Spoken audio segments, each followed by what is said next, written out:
देखिए एक तो खुशी बहुत बड़ी चीज़ों से ज़्यादा छोटी-छोटी एक्यूमुलेटेड चीज़ों में है। तो जब हमें लगता है कि जब ये काम हो जाएगा तब मैं बहुत खुश रहूँगा या रहूँगी। So this is a myth, it is never in future, it is always in present. So this is ब इस चीज़ को ऐसा नहीं है हमने बचपन से सुना है, खुशी हमारे अंदर है, भगवान हमारे अंदर है। सब कुछ हम समझते हैं, सब कुछ हम जानते हैं, बट हम उसको एक्सप्लोर नहीं करना चाहते बिकॉज़ ऐसे लगेगा कि अगर यही है तो फिर तो सारी जर्नी खत्म। फिर हम ज्वेलरी स्टोर में क्या करेंगे? फिर हम डिज़ाइनर गारमेंट्स पहन के क्या करेंगे? फिर हमें पार्टनर से भी क्या मिलेगा अगर सब कुछ अंदर ही है? तो it suddenly ends the whole chaos and who likes to end the chaos? Nobody, the journey must move on. तो जवाब जानते हुए भी हम एक्चुअली उस तरफ जाना नहीं चाहते बिकॉज़ भटकने में भी तो मज़ा है ना, अगर सब रिज़ॉल्व ही हो जाएगा तो फिर बचेगा भी क्या? हुँ, तो we understand, we know, we have tiny experiences of it, but we don't want to continue it. So it's a decision, it's a conscious choice that all of us make. जी, इसको हम जानकर सोच बूझ कर इसको करते हैं, समझदार होकर भी करते हैं क्योंकि अच्छा लगता है। देखिए सबसे पहले तो दो मिलते जुलते शब्द meditate and medicate, it comes from the same root. दोनों का एक ही काम है, हील करना। एक आपकी फिजिकल बॉडी को हील करता है, आपकी इमोशनल बॉडी को हील करता है, और एक आपके पास्ट को, आपके ट्रॉमास को, आपकी एंजाइटीज को, आपकी सटल एनर्जीज को हील करता है। दोनों का काम सेम ही है। अब अगर हम मेडिसिन की बात करें तो मैं ये कहना गलत होगा कि आयुर्वेदिक ठीक नहीं है या एलोपैथी ठीक नहीं है, ये होम्योपैथ ठीक नहीं है या अल्कोहल बेस्ड बाक फ्लावर ठीक नहीं है। मतलब कौन सी मेडिसिन फॉर्म ठीक है या नहीं है, ये कहना ठीक होगा कि आपको ये सूट करता है और मुझे ये सूट करता है ना? They all have their own relevance, plus minus दोनों। Similarly it's in meditation also. Meditation में भी चैंटिंग भी मेडिटेशन है, स्किल फॉर्म में dancing, singing, enjoying, getting absorbed in something is also meditation, and being in silence and observing is also meditation. बात यह है कि आपको कौन सी सूट करती है।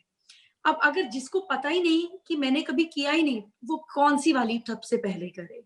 तो the guided meditation, thankfully YouTube या बाकी चीजों में गूगल पे इतना बड़ा हब है कि ये बहुत ज्यादा टेंशन की बात नहीं है अब हमारे लिए।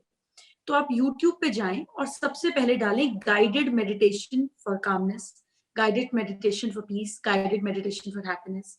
If you want to try something simpler and more effective, you can try guided meditation for chakra balancing.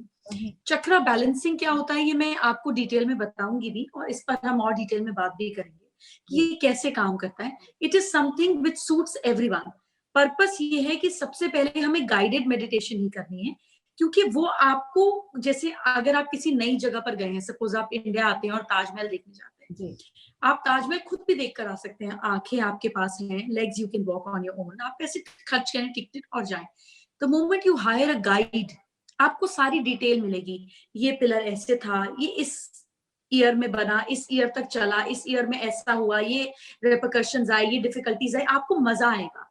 Guided meditation भी बिल्कुल वैसी है, when somebody walks you through तो आपको पता ही नहीं चलेगा टाइम कहाँ चला गया। देखिए तीन चीजें, this is something that we, what is basically stress, an over stretched emotion of anxiety or of unfulfilled expectation, है ना? आप एक छोटे 2 साल के बच्चे को एक टॉय दे दो खेलने के लिए, 2 साल छोड़ो, 8 महीने के बच्चे को दे दो जिसमें ग्रिप पकड़ने की समझ आ जाती है, आप उसको टॉय दे दो, उसके बाद उसको टॉय ले लो। अगर वो 30 से 40 सेकंड से ज्यादा रोता है तो ये बच्चे के लिए भी स्ट्रेसफुल है ना? ये बच्चे का स्ट्रेस है। Anything which is prolonged more and leaves an impact on you is stress. अब इस सिचुएशन को हम इमीडिएटली कैसे हैंडल करें? फर्स्ट इज, जैसे आप सुबह 10 मिनट लेट उठी तो आपको पहले रियलाइजेशन तो है ना कि भैया कुछ गड़बड़ है और ये चीज मुझे स्ट्रेस दे रही है। So first is addressing and second is accepting कि ये हो रहा है और ये इस वजह से हो रहा है। तो अगर हमें इतना समझ में आ जाए तो half the battle is won. अब हमें करना क्या है? द इजिएस्ट वेज, तो अपने ब्रेन को, अगर आप जो बीटा स्टेट, जो स्ट्रेस की स्टेट है, इस स्टेट से या गामा स्टेट से अगर आप अल्फा स्टेट तक ले जाते हैं तो आप रिलैक्स स्टेट ऑफ माइंड में। तो इसको अब हम ऑटोमेटिक मोड पे कैसे करें कि भाई जब स्ट्रेस आए और आप कुछ कर पाए इसमें, तो इसको आपसे 1 से 1.5 मिनट तक आपको करना पड़ेगा. All you need to do is you just need to hold your breath for 7 to 8 seconds. आप बहुत गुस्से में, एंग्जाइटी हो गई, आप टेंशन में है, लेट हो गई गाड़ी, ट्रैफिक, उफ मेरे को जाना है, मैं लेट हो गई, इंटरव्यू कैसे होगा, इट्स ओके, मैं I understand, I am in stress, there I go. Just stop your breath. जब आप 7 से 8 सेकंड अपनी ब्रेथ को रोकेंगे, इसके बाद में आपको अपनी ब्रेथ को 5 बार इस साइकिल को करना है. इनहेल सो मच सो कि आप अपने चेस्ट के बलून में और अपने स्टमक के बलून में हवा भर रहे हैं. तो जब आप हवा भरते हैं तो वो इन्फ्लेट होता है ना, बाहर जाता है, इसको इन्फ्लेट कीजिए. इसके बाद एकदम एक्सेल नहीं करना, जैसे आपने पहले रोका था स्ट्रेस को वैसे ही रोकना है. फिर 7 to 8 seconds, 8 seconds and then release. जब आप 4 से 5 बार ये साइकिल कर लेंगे तो आपको रियलाइज होगा कि आप 10 के काउंट तक या 14, जैसे मैं 16 के काउंट तक कर पाती हूँ, मैं एक्स अमाउंट तक अंदर ले गई, एक्स अमाउंट तक ही मैंने अपने आप को रोका और एक्स अमाउंट तक ही मैंने एक्सहेल किया. The moment you attain synchronicity in 5 breaths, 6 breaths, 7 breaths, immediately your brain, your mind takes you into the alpha state, which is stressless state. There is no stress in that. Suppose ये भी नहीं करना, ऐसे लगता है कि अरे यार इतना भी टाइम नहीं है, मैं अभी इतना भी हैंडल नहीं कर सकती, मुझसे ये भी नहीं होगा. So what you have to do is just clap 21 times where these pressure points, and these pressure points, fingers, middle and the end is joined together like this, where it's all together 21 times. That's also releases the stress and makes your brain comes into calmness. जैसे हम Canada के listener से बात कर रहे हैं, people understand are close to Gurudwara and Punjabi community and Sikh community. So even it's mentioned in Gurbani that we have 5 devils with us: Kam, Krodh, Lobh, Moh, Ankar. Kam means sex or lust, है ना, किसी भी चीज की lust हो सकती है. Krodh means anger, Lobh means greed, Moh means attachment, over attachment, and then Ahankar means ego. Now these 5 are existent in us, infitted. The problem comes when you can't control it. अगर आप में गुस्सा नहीं होगा और आप corporate world में हैं या अगर आप फैक्ट्री चलाते हैं, आप अपने ओनर हैं, तो आपका स्टाफ आपको they will peel your skin of. It is something you need it as a tool so that people don't take undue advantage of you. आपके अपने बच्चे ही आपको नहीं छोड़ेंगे, उन्हें पता है मम्मी तो कुछ नहीं बोलती, छोड़ो छोड़ो छोड़ो. It is a tool, a very, very important tool, and so is greed. It makes you more ambitious, and so is lust. It makes you passionate, and so is ego. It's a little refined form of self-respect, है ना. Self-respect में भी तो थोड़ा अहम है ना, नहीं तो self-respect भी कहाँ होगी. The problem comes in when you can't control it. Now, about the positive situation and reacting in an anger, or maybe a angry way is not bad. It's a tool.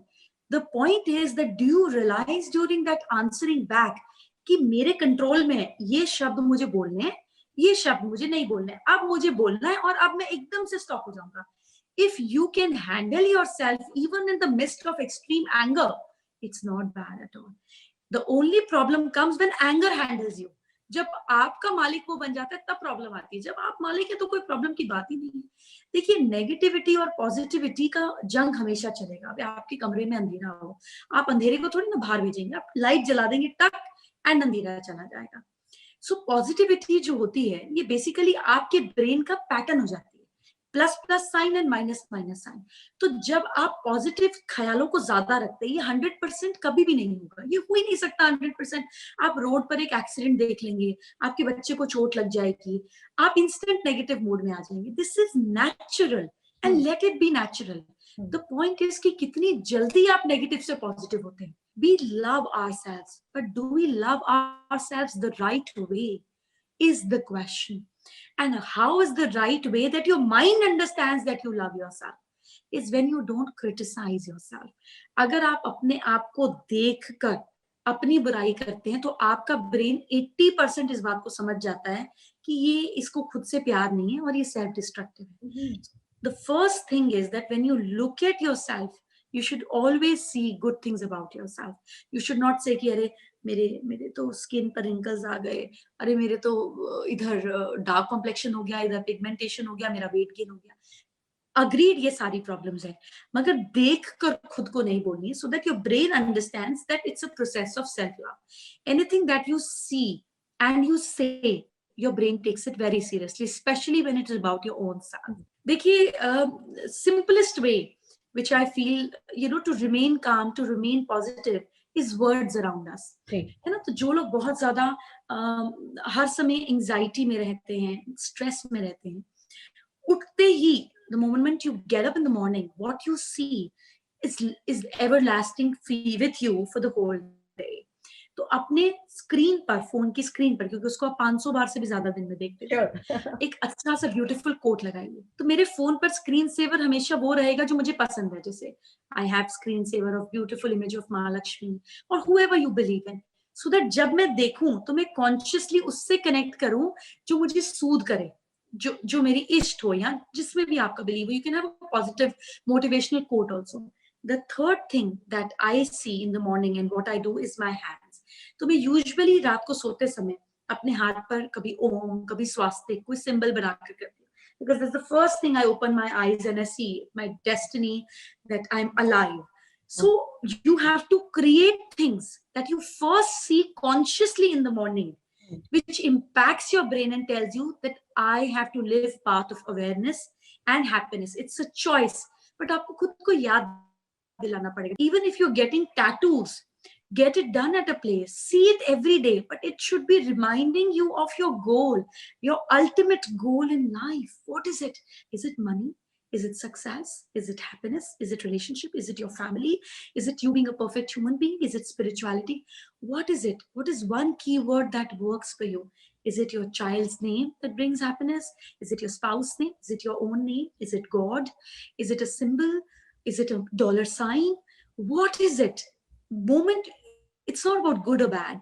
The moment you can find it and you can't have a tattoo of it, write it every day. Bring it into an alarm sort of system in your daily lives every day, so that you reach closer to your goal every time, every moment.